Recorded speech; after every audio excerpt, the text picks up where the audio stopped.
I am sure movie देखने के बाद आपको भी मोटिवेशन आता होगा। हार्ड वर्क करूंगा, मेरे लिए कुछ भी कठिन नहीं। I am unstoppable. उस मोमेंट में कॉन्फिडेंस, एनर्जी, सब कुछ रियल लगता है। लेकिन धीरे धीरे सब पहले जैसा, एनर्जी गायब। क्योंकि मूवी आपकी रियलिटी नहीं चेंज, आपकी न्यूरो केमिस्ट्री चेंज करती है। जब आप पावरफुल सिनेमैटिक सीन देखते हो जिसमें हीरो पेन से उठकर जीतता है, स्ट्रगल सर्वाइव करता है, या कुछ इम्पॉसिबल सी चीज अचीव करता है, तब आपका ब्रेन इसे स्टोरी की तरह प्रोसेस ही नहीं करता। According to neuro science, human brain observation और इमेजिनेशन के दौरान भी पार्शियली रियल एक्सपीरियंस जैसी न्यूरल एक्टिविटी जनरेट करता है। यानी स्क्रीन पर हीरो दौड़ रहा होता है, लेकिन आपका नर्वस सिस्टम इंटेंशनली इसी इमोशनल स्टेट को स्टिमुलेट कर रहा होता है, और यहीं पर डोपामिन रिलीज बढ़ जाता है। और यहीं पे सबसे डेंजरस मिसअंडरस्टैंडिंग शुरू होती है, क्योंकि लोगों को लगता है डोपामिन मतलब हैप्पीनेस, सेटिस्फैक्शन, जबकि डोपामिन हैप्पीनेस केमिकल है ही नहीं।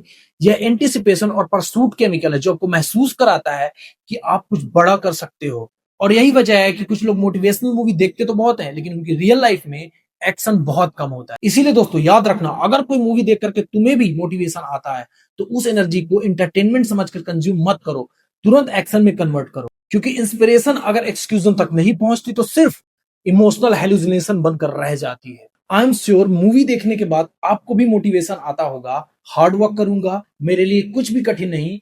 I am unstoppable. उस मोमेंट में कॉन्फिडेंस, एनर्जी, सब कुछ रियल लगता है। लेकिन धीरे धीरे सब पहले जैसा, एनर्जी गायब।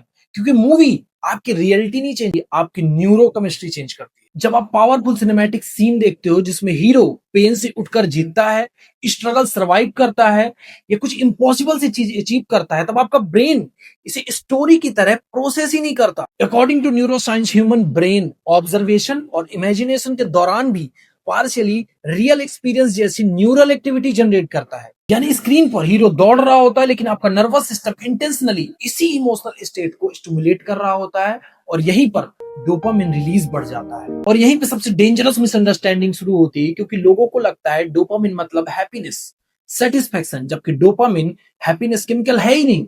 यह एंटिसिपेशन और परसूट केमिकल है, जो आपको महसूस कराता है कि आप कुछ बड़ा कर सकते हो। और यही वजह है कि कुछ लोग मोटिवेशनल मूवी देखते तो बहुत हैं, लेकिन उनकी रियल लाइफ में एक्शन बहुत कम होता है। इसीलिए दोस्तों याद रखना, अगर कोई मूवी देख करके तुम्हें भी मोटिवेशन आता है, तो उस एनर्जी को इंटरटेनमेंट समझकर कंज्यूम मत करो, तुरंत एक्शन में कन्वर्ट करो। क्योंकि इंस्पिरेशन अगर एक्सक्यूजन तक नहीं पहुंचती, तो सिर्फ इमोशनल हेलुसिनेशन बनकर रह जाती है।